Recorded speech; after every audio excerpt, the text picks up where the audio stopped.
বন্ধুরা, আমি সোনালি আর আজকে আরও একটা নতুন ব্লগ নিয়ে চলে আসলাম। আশা করছি সকলে খুব ভালো আছো আর তোমাদের ভালোবাসায় আমরাও কিন্তু বেশ ভালোই আছি।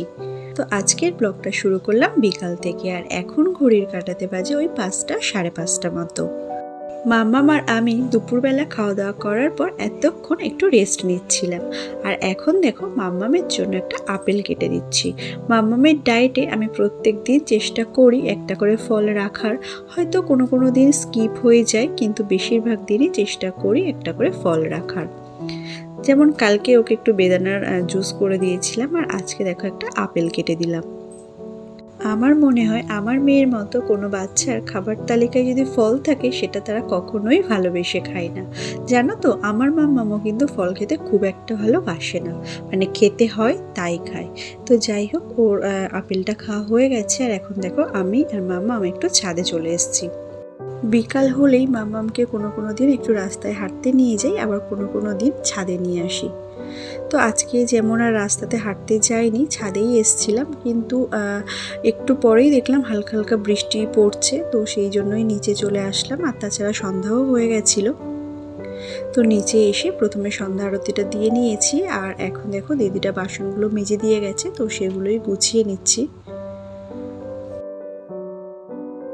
যেহেতু মাম্মাম একটা ধরা বাঁধা লাইফ লিড করে, তো সেই জন্য না বিকাল হলে ওকে একটু বাইরে বা একটু ছাদে না নিয়ে গেলে না একদমই হয় না। দেখো, ও সেই সকালবেলা উঠে স্কুলে যাওয়া, তারপর স্কুল থেকে ফিরে এসে নিজের মতো করে খেলা করে, তারপর একটু বিকালের দিকে বাইরে বের করি, তারপরে আবার সন্ধ্যা হলেই পড়তে বসা। আর জানো তো, আমাদের এখানের পরিবেশটাও সেরকম না যে ও অন্যান্য বাচ্চাদের সাথে খেলা করবে।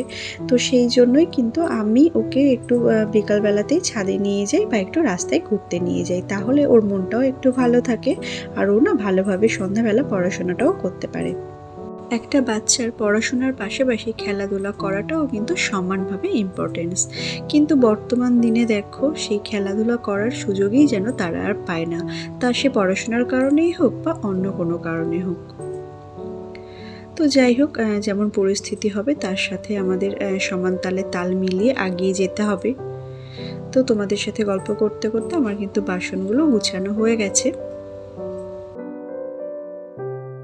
সারাদিন সংসারের কাজের মধ্যে নিজেকে যতই অ্যাক্টিভ রাখি না কেন, তার মধ্যেও অনেকটা সময় আমি কিন্তু আমার মাম্মামের জন্য রাখি। কারণ আমার কাছে সংসারটাকে সুন্দরভাবে সাজিয়ে রাখার পাশাপাশি আমার মাম্মামের জীবনটাও সুন্দরভাবে সাজিয়ে তোলাটাও কিন্তু অনেক বেশি ইম্পর্টেন্স। সারাদিন আমি সংসারের যতই কাজ করি না কেন, সন্ধ্যাবেলাতে কিন্তু মাম্মামকে আগে পড়াতে বসাই, তারপরে কিন্তু সংসারের কাজকর্ম শুরু করি। কারণ মাম্মামের পড়াশোনার পুরো দিকটা কিন্তু আমি দেখি।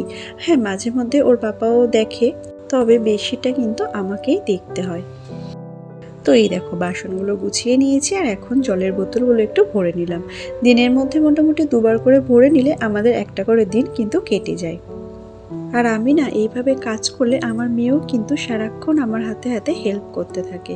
তো এই দেখো আমি জলের বোতলগুলো ভরে দিচ্ছিলাম আর মাম্মাম না জলের বোতলগুলো এনে এই ফ্রিজের সামনে রেখে দিচ্ছিল, কারণ ও তো ফ্রিজটা খুলতে পারবে না, তো ফ্রিজের সামনেই জমা করে রেখেছিল আর এখন আমি ফ্রিজের মধ্যে সব জল দিয়ে দিলাম। তো এখন চলে এসেছি কিচেনে। আমি না মাম্মামের জন্য একটু টিফিন বানিয়ে দিই, মানে ওকে কিছু খাইয়ে তারপরে ওকে পড়াতে বসাই। দেখবে বাচ্চাদের পেটটা যদি ভর্তি না থাকে না, ওরা পড়াশোনা করতে যতই বসুক না কেন, ওরা কিন্তু পড়াশোনাতে একদম মনোযোগ দিতে পারে না। আর সেই জন্য আমি প্রত্যেকদিন সন্ধ্যাবেলায় মাম্মামের একটু হালকা কিছু টিফিন বানিয়ে দিই, ওকে খাইয়ে তারপরে পড়াতে বসাই। আর আজকে ওর পাপা তাড়াতাড়ি বাড়িতে ফিরে এসছে, তো ও বলল যে একটু পাস্তা বানাও, পাস্তা খেতে মন করছে। তো আমি সেই জন্য ভাবলাম তাহলে সকলের জন্য একেবারে পাস্তা বানিয়ে নিই। তো আমার পাস্তাটা এখন প্রায় রেডি হয়ে গেছে আর এখন অল্প করে একটু মশলা ছড়িয়ে দিলাম। যদিও আমি পাস্তাতে মশলাটা খুব একটা অ্যাড করি না, আজকে সবাই খাবো, তো সেই জন্য অল্প করে একটু মশলা দিয়ে দিয়েছি। তো এই যে দেখো আমার পাস্তাটা একদম রেডি হয়ে গেছে। আর এখন খাওয়া দাওয়া করে নেব, তারপরে মাম্মামকে পড়াতে বসাবো। আর যেহেতু আমার মেয়ের সেপ্টেম্বরের ফার্স্ট উইক থেকে এক্সাম শুরু হবে, তো সেই জন্য না পড়াতে বসানোটা একদিনও কিন্তু এখন স্কিপ করা যাচ্ছে না। আর বুঝতেই পারছো, যেহেতু মাম্মাম খুব ছোট, তো ওকে যে কোনো জিনিস শেখাতে গেলে অনেক বেশি ধৈর্য আর অনেক বেশি সময়ও কিন্তু ওকে দিতে হচ্ছে। তো সন্ধ্যাবেলার টিফিনটা খেয়ে নিয়ে এখন দেখো আমার মাম্মাম কিন্তু পড়তে বসে গেছে। তো মাম্মাম এদিকে পড়াশোনা করছিল আর এদিকে দেখো আমি একটু জামা কাপড়গুলো ভাঁজ করে নিচ্ছিলাম। বেশ কয়েকদিন ধরে না আমাদের এদিকে ভালোই বৃষ্টি হচ্ছে, তো সেই জন্য জামা কাপড়গুলো কিছুই কাচিনি, এইভাবেই জমা করে রেখে দিয়েছিলাম। আর আজকে সকাল থেকে না বেশ ঝলমলে করে রোদ উঠেছে, তো সেই জন্য মানে জমিয়ে রাখা সমস্ত জামা কাপড় আজকে কেচে দিয়েছিলাম। আর এখন দেখো সেগুলো সব গুছিয়ে নিচ্ছি। আমি না আমার ছোটোবেলায় আমার বাবার কাছে পড়াশোনা করতাম, মানে বাবার সাথে পড়াশোনা করতে আমার না খুব ভালো লাগতো। ইভেন আমি যখন মাধ্যমিক পরীক্ষা দিয়েছি তখনও কিন্তু আমার বাবার কাছে পড়াশোনা করেই আমি পরীক্ষা দিয়েছি, কোনো প্রাইভেট টিউটর ছাড়াই। তো যাই হোক, আমার মাম্মামকে দেখো আমার সম্পূর্ণটা উল্টো, ও এখন আমার কাছেই পড়াশোনা করে, যেহেতু ওর পাপা সেইভাবে ওকে টাইম দিতে পারে না।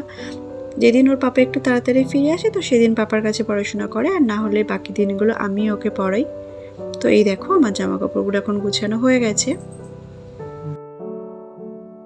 তো মাম্মামকে পড়ানো হয়ে গেছে আর জামা কাপড়গুলো সমস্ত গুছানো হয়ে গেছে, আর এখন চলে এসেছি কিচেনে রাত্রে রান্না করার জন্য। তো প্রথমেই দেখো ভাতটা বসিয়ে দিলাম, আর আজকে না একটু ডিমের ঝোল করে নেব। তো এই দেখো একদিকে ভাত বসিয়ে দিয়েছি আর এদিকে ডিমটা সিদ্ধ হতে বসিয়ে দিলাম। আর এই দেখো মামামের জন্য একটু শিং মাছ নিয়ে এসেছিল ওর পাপা, তো তার মধ্যে না এই এক পিস রয়ে গেছে। দুটোই রেখেছিলাম, দুপুরে দুটো রান্না করে দিয়েছিলাম আর রাত্রের জন্য দুটো রেখে দিয়েছিলাম, তো একটা না মারা গেছে আর এই যে একটা বেঁচে আছে। তো ভাবলাম এখন রান্না করে দিই, না হলে আবার সকালের মধ্যে যদি মারা যায় তাহলে আবার ফেলে দিতে হবে। আর তাছাড়া কালকে যেহেতু নিরামিষ আছে তো সেই জন্য দেখো এখন রান্না করে দিচ্ছি। তো একটু ঝিঙে আর আলু কেটে নিয়েছি, ঝিঙে আলু আর মাছ দিয়ে ঝোল করে দেবো। আমার এই ধরনের ব্লগগুলো কেমন লাগে তোমরা অবশ্যই আমাকে কমেন্ট করে জানিও, আর যদি ভালো লেগে থাকে তাহলে অবশ্যই একটা লাইক দিয়ে দিও, আর চাইলে তোমরা শেয়ারও করতে পারো। আর যে সমস্ত বন্ধুরা অলরেডি আমার চ্যানেলটাকে সাবস্ক্রাইব করে দিয়েছো তাদেরকে অনেক অনেক ধন্যবাদ জানাই। আর যে সমস্ত বন্ধুরা এখনও সাবস্ক্রাইব করোনি তারা ঝটপট করে চ্যানেলটাকে সাবস্ক্রাইব করে দাও আর নতুন নতুন ভিডিও দেখার জন্য। তো আমার মাছের ঝোলটা প্রায় হয়ে এসছে, তার মধ্যে এদিকে ডিমটাও সিদ্ধ হয়ে গেছে। তো এই যে দেখো ডিমটা এখন ছাড়িয়ে নিচ্ছি। আর আমি না যখন ডিমের ঝোল রান্না করি মাম্মামের জন্য না আমি বেশিরভাগ কিন্তু দেশি ডিম রান্না করে দিই, কিন্তু আজকে না বাড়িতে দেশি ডিম ছিল না, তো সেই জন্য সবগুলো পোলট্রির ডিম নিয়ে নিয়েছি। আমাদের এখানে না আবার দেশি ডিমটা না খুব ভালো পাওয়া যায় না, আমাদের এই পাড়া থেকে একটু দূরে একটা পাড়া আছে সেখানে না আবার দেশি ডিমটা ভালোই অ্যাভেলেবেল। তো মাঝে মধ্যে ওর পাপা গিয়ে নিয়ে আসে, আর তাছাড়া আমার বাপের বাড়ির ওই দিকটাও দেশি ডিমটা বেশ ভালো পাওয়া যায়। তো আমার মা যখন আসে মাম্মামের জন্য নিয়ে আসে। তো এই যে দেখো আমার মাছের ঝোলটা রেডি হয়ে গেছে, আর এখন মোটামুটি ডিমের ঝোলটা করে নেব, তাহলেই রান্নাবান্না কমপ্লিট হয়ে যাবে। তো ডিমটা এখন ভেজে নিলাম। এই সিদ্ধ করে ডিম রান্না করার থেকে না ডিমটা ভেজে রান্না করলে আমাদের বাড়ির সবাই আবার খেতে বেশি পছন্দ করে। তো মাঝে মধ্যে মানে ডিম ভেজে রান্না করে নিই, আবার মাঝে মধ্যে এইভাবে সিদ্ধ করে রান্না করে নিই। তো ওদিকে ডিমের ঝোলটা বসিয়ে দিয়েছি, আর এদিকে দেখো শ্বশুরমশাই বাড়ি ফেরার সময় একটু মাছ নিয়ে এসেছিলো। যে রাত্রে আর মাছ রান্না করব না, যেহেতু ডিমের ঝোল করে নিয়েছি আর এখন আর মাছ রান্না করা সম্ভব না, তো সেই জন্য দেখো সমস্ত মাছগুলো এখন ধুয়ে নিয়ে ফ্রিজের মধ্যে রেখে দেবো। যেহেতু আমার অনেক সকালে রান্না থাকে আর অত সকালে না মাছ পাওয়াও যায় না, তো সেই জন্য কিন্তু আমাদের এইভাবে মানে আগের দিন মাছ এনে ফ্রিজের মধ্যে রেখে দিই, তাহলেই সকালবেলা রান্না করতে না খুব সুবিধা হয়। আর না হলে ও বাজার থেকে মাছ নিয়ে আসার পরে রান্না করে না দিতে গেলে অফিসের অনেক দেরি হয়ে যায়। তো এই দেখো এখন মাছগুলো গুছিয়ে নিলাম, আর মাছটাতে দেখো অনেকটা না ডিম হয়েছে। তো মাছের ডিমের চপ খেতে না আমাদের বাড়ির সবাই খুব পছন্দ করে। মাছের ডিমটা না আমি এইভাবে আলাদা কন্টেনারের মধ্যে রেখে দিলাম, কারণ মাছের মধ্যে ডিমটা রেখে দিলে না মাছের গায়ে ডিমটা লেগে গেলে মাছটা ভাজতে গেলে তখন একটু অসুবিধা হয়ে যায়, তো সেই জন্য না আমি ডিমটাকে কিন্তু আলাদা কন্টেনারে রেখে দিই। তো এই যে দেখো আমার ডিমের ঝোলটাও এদিকে প্রায় হয়ে গেছে। যদিও এখন কালটা কিন্তু বর্ষাকাল, কিন্তু ফিলিংসটা হচ্ছে গ্রীষ্মকালের মতো। মাঝে মধ্যেই বৃষ্টি নামছে, তা হলেও এত পরিমাণে গরম যে কিচেনে যেন বেশি সময় না কাটানোই যাচ্ছে না, মানে যত তাড়াতাড়ি সম্ভব যেন রান্না করে কিচেন থেকে বেরোতে পারলেই বাঁচি, এমনই একটা ব্যাপার। তো যাই হোক, এদিকে দেখো আমার ডিমের ঝোলটা রেডি হয়ে গেছে, আর মাম্মামের তরকারিটা তো আগেই করে দিয়েছি। তো ও না ওর পাপার কাছে আজকে ভাত খেয়ে নিয়েছে। আর তাছাড়া তো কালকে মাম্মামের আবার স্কুল আছে, তো ওকে তাড়াতাড়ি খাওয়া দাওয়া করে ঘুম পাড়িয়ে না দিলে না ও কিন্তু একদম সকাল সকাল উঠতে পারে না। আর যেহেতু আমাদের রান্নাটা হতে একটু দেরি ছিল, তো সেই জন্য ওর পাপাকে বললাম যে মাম্মামকে খাইয়ে দাও, তারপরে আমরা খেয়ে নেব। তো এখন আমার রান্নাবান্না কমপ্লিট হয়ে গেছে আর মাম্মামের খাওয়াও কমপ্লিট হয়ে গেছে। তো এখন আমরা দুজনে খেয়ে নেব।